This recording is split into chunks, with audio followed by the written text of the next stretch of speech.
ایران سے ایک انتہائی افسوسناک خبر سننے کو مل رہی ہے کہ ایرانی صدر ابراہیم رئیسی کا ہیلی کاپٹر کریش کر کے تباہ ہو گیا ہے اور اس کے اندر ان کی شہادت کنفرم ہو چکی ہے۔ انا للہ و انا الیہ راجعون۔ یہ واقعہ دراصل اس وقت پیش آیا جب ابراہیم رئیسی آذربائیجان کے صدر کے ساتھ مل کر کئی اور دوسرے معاہدوں پر دستخط کرنے کے بعد 2 ڈیم کا افتتاح کرنے کے لیے یہاں پر آئے تھے۔ اس حادثے کے وقت وہ ایران کی حدود کے اندر یعنی ایران کے صوبے جس کا نام آذربائیجان ہے اس کے اندر موجود تھے۔ یہ ٹوٹل 3 ہیلی کاپٹر تھے جن میں سے 2 آگے موجود تھے جبکہ ایک ہیلی کاپٹر پیچھے موجود تھا جس کے اندر ایران کے صدر ابراہیم رئیسی، اس کے علاوہ ایرانی وزیر خارجہ، ایران کے صوبے آذربائیجان کے گورنر، کچھ مذہبی شخصیات کے علاوہ ڈپلومیٹس اور ان کے باڈی گارڈ بھی اس ہیلی کاپٹر کے اندر موجود تھے۔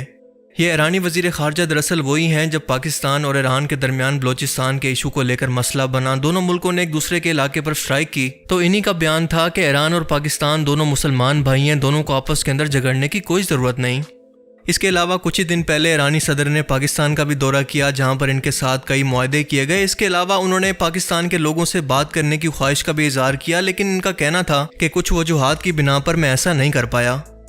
جس علاقے کے اندر یہ واقعہ پیش آیا دراصل یہاں پر موسم انتہائی خراب تھا، اس کے علاوہ یہ بہت ہی پہاڑی علاقہ یا پھر جیوگرافیکلی بہت ہی سخت علاقہ ہے جہاں پر بس جنگل اور پہاڑ موجود ہیں۔ ابتدائی تحقیقات کے مطابق یہ مانا جا رہا ہے کہ یہ ہیلی کاپٹر دراصل موسمی خرابی کی وجہ سے کریش لینڈنگ کی وجہ سے تباہ ہو گیا، لیکن یہ خبر کنفرم ہونے سے پہلے ایرانی میڈیا نے اس کے بارے میں یہ کلیم کیا کہ یہ ہیلی کاپٹر لاپتہ ہے، اس کی تلاش جاری ہے۔ ان کو لگتا تھا کہ شاید یہ ہیلی کاپٹر کہیں پر ہارڈ لینڈنگ کی وجہ سے اتر گیا ہوگا، لیکن ان کو اندازہ نہیں تھا کہ یہ ہیلی کاپٹر کریش کر سکتا ہے، لیکن افسوس کہ ایسا ہی ہوا۔ جب اس ہیلی کاپٹر کی گمشدگی کی خبر پوری دنیا کے اندر پھیلی تو ترکی نے اپنے ڈرون اس طرف روانہ کیے، اپنی ریسکیو ٹیمیں بھیجی۔ اس کے علاوہ رشیا کی 47 کے قریب ریسکیو ٹیمیں یہاں پر پہنچ گئی۔ ایران کے خود کے کئی ریسکیو ہیلی کاپٹر رات بھر اس کے ملبے کو یا پھر کریش لینڈنگ کی سائٹ کو تلاش کرنے کی کوشش کرتے رہے، لیکن موسم خراب ہونے کی وجہ سے کوئی خبر نہیں مل پا رہی تھی۔ لیکن آخرکار ترکی کے ایک ڈرون کی مدد سے کریش لینڈنگ کی جگہ کو دیکھا گیا اور اسی ڈرون فوٹیج کی مدد سے قریب جانے پر پتہ چلا کہ یہ ہیلی کاپٹر تو کریش لینڈنگ کے بعد بالکل تباہ ہو چکا ہے۔ انفیکٹ یہ تو ہوا کے اندر ہی پھٹ کر زمین پر گر گیا تھا۔ ایران کے صدر ابراہیم رئیسی کی اس اچانک موت کے بعد بہت ساری کنسپیرسی تھیوریز بھی جنم لے رہی ہیں جس کے مطابق اس کے پیچھے موساد کا ہاتھ ہو سکتا ہے کیونکہ اسرائیل کو سب سے زیادہ ان کے وجود سے تکلیف تھی۔ دوسری وجہ بتائی جا رہی ہے کہ یہ انٹرنل پولیٹکس کا نتیجہ بھی ہو سکتا ہے کیونکہ بہت سارے ایران کے لوگوں کا ماننا تھا کہ ایران کے سپریم لیڈر آیت اللہ خمینی کے بعد ابراہیم رئیسی ان کی جگہ لینے والے تھے۔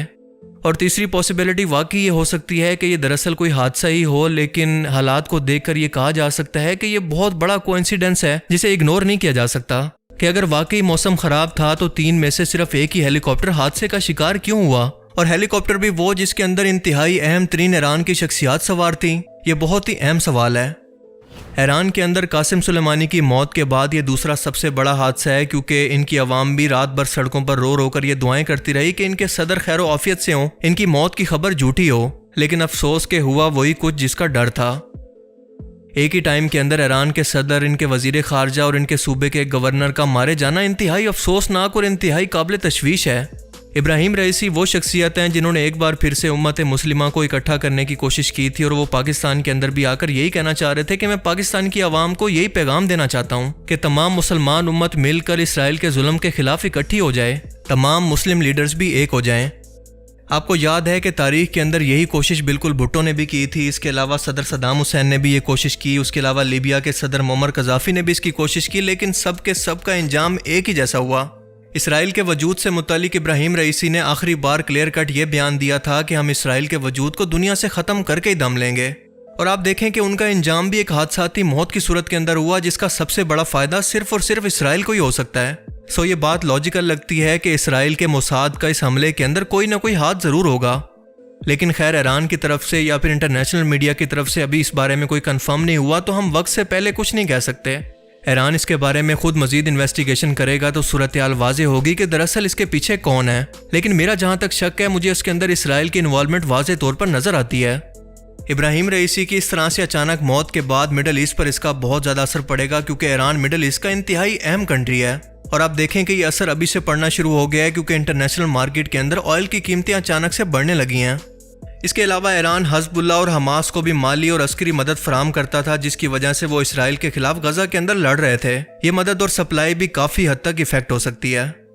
لیکن اگر بات کریں کہ کیا ایران کے اندر اس کی وجہ سے پولیٹیکل انسٹیبلٹی آئے گی تو اس کا جواب ہے کہ ایسا ممکن نہیں ہے، کیونکہ ایران کے اندر آج بھی پولیٹیکل سسٹم ایسا ہے کہ وہاں پر سپریم لیڈر ابھی تک آیت اللہ خمینی ہے، جو کہ سب سے سپریم ہوتا ہے۔ آرمی، جوڈیشری اور اس کے علاوہ اسٹیٹ میڈیا سب کچھ اس کے انڈر ہوتا ہے، اور اس کے بعد صدر کی باری آتی ہے جو کہ دوسرا سب سے اہم ترین عہدہ ہے۔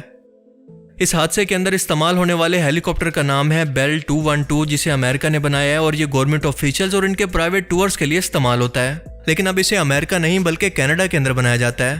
آخری بار یہ سپتمبر 2023 کے اندر UAE کے اندر کریش ہوا تھا، اور اب کی بار ایران کے صوبے آذربائیجان کے فوریفٹ، جس کا نام ہے ڈزمار فوریفٹ، یہاں پر گر کر تباہ ہوا ہے۔ ایرانین عوام کے لیے یہ تمام صدمہ ایک طرف، لیکن اس کے بعد سب سے اہم سوال یہ کھڑا ہوتا ہے کہ اس کے بعد ان کی جگہ کون لے گا؟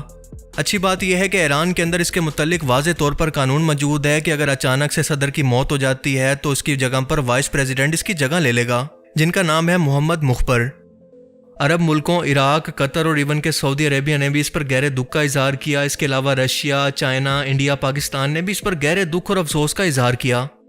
اس حادثے کی ٹائمنگ انتہائی اہم ہے، اور یہ اسرائیل کے لیے انتہائی خوشی کی خبر ہے، کیونکہ غزہ اسرائیل جنگ کے اندر ایران نے اس کو بہت ہی ٹف ٹائم دیا ہوا تھا۔ ایون کہ ایران نے تو پہلی بار ڈائریکٹ اسرائیل کے وجود پر حملہ کرنے کی جرت بھی کی تھی، اور یہ اس چیز کا بدلہ تھا جب شام کے اندر ایران کی ایمبیسی پر اسرائیل نے ڈائریکٹ حملہ کر دیا۔